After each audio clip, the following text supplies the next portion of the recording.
So we brought in Senator Ted Cruz from the great state of Texas to come in and weigh in on health care. Will it get passed? Look, I hope so. It needs to.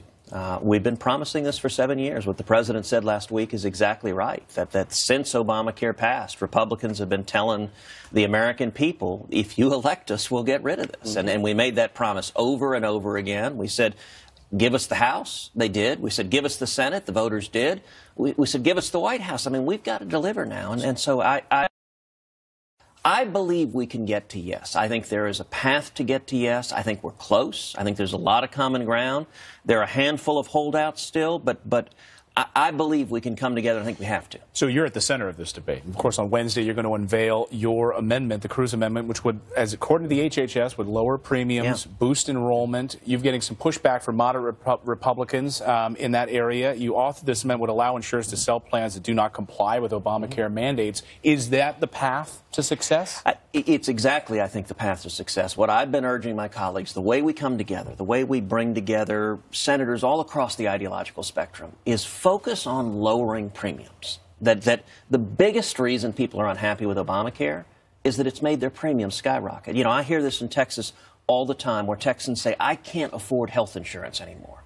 And if we're lowering premiums, that's a win for everyone. Now, how do you do that? You lower premiums through more competition, more choices, more options, and more freedom. And so the amendment that I've introduced that is in the base bill is called the Consumer Freedom Amendment. And what it says is you, the consumer, should have the freedom, the power to choose the health insurance you want. If you want to buy a plan subject to all the Obamacare mandates, you can buy that. They'll be on the market. They'll be offered. That choice is there for you. But you should also have the choice to buy other plans that are not mandated by the federal government.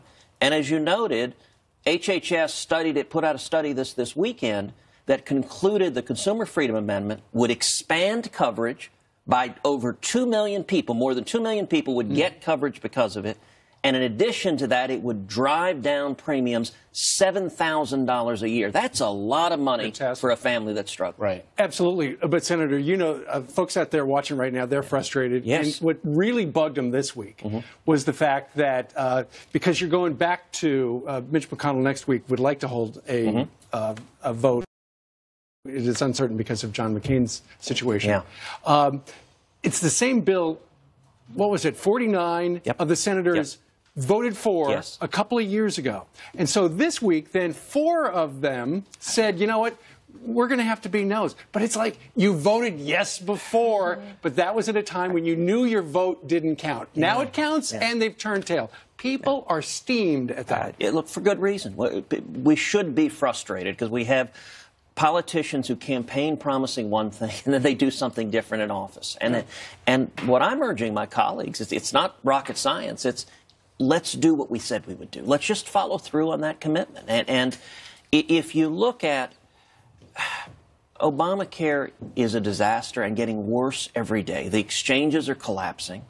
People, it's the biggest job killer in the country. People are losing their jobs. People are forced into part-time work. Doctors are dropping out. Doctors are dropping out. Premiums have risen over $5,000 a year. That's why consumer freedom is so important. Instead of a $5,000 increase, which is what Obamacare has given you, consumer freedom gives you a $7,000 decrease. Is the president doing enough to support this? Have you had a discussion with the president on your amendment? I've had many discussions with the president, and he has been very productive, very helpful. He hosted the Senate Republican Conference at the White House this week, and his message was real simple. Get it done. Stop messing around. Stop bickering. Come together and get it done. And I think that can happen. You know, starting back in February, I joined up with Lamar Alexander, a much more moderate Republican from Tennessee.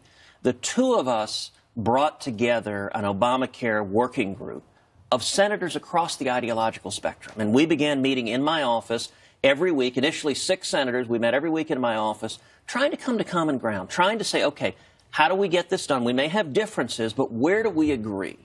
And I think that group, it made progress. It was expanded. It's what led to the bill we have now. And we've probably got, I'd say, 45 or 46 yeses now. We're close.